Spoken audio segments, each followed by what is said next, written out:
ఈ శృంగేరి క్షేత్రం నుంచి అయోధ్యకి వెళ్లి దశరథుడి చేత పుత్రకామేష్టి యాగాన్ని చేయించి ఉన్నారు. ఆ ఋష్యశృంగ మహర్షుల వారు చేయించినటువంటి పుత్రకామేష్టి యాగం తర్వాత దశరథ మహారాజు సాక్షాత్తు భగవంతుణ్ణే శ్రీరామచంద్రుడిగా తన పుత్రుడిగా పొంది ఉన్నాడు. కాబట్టి ఈ శృంగేరి క్షేత్రానికి శ్రీరామచంద్రుడి యొక్క అవతారానికి ఆ అవతార భూమికి ఇటువంటి ఒక విశేషమైనటువంటి సంబంధం ఉన్నది.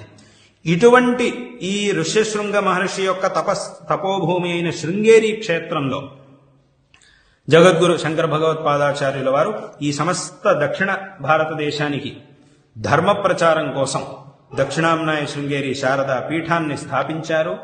ఈ పీఠం యొక్క 36వ అధిపతులు మా గురువరేణ్యుల యొక్క పరిపూర్ణమైనటువంటి అనుగ్రహంతో మీ అందరికీ సకల శ్రేయస్సులు లభించుగాక అని మరొక మారు ఈ సందర్భంలో ఆశీర్వాదాలను తెలియజేస్తూ ఈ మాటల్ని ఇక్కడ ఉపసంహరిస్తూ ఉన్నాం.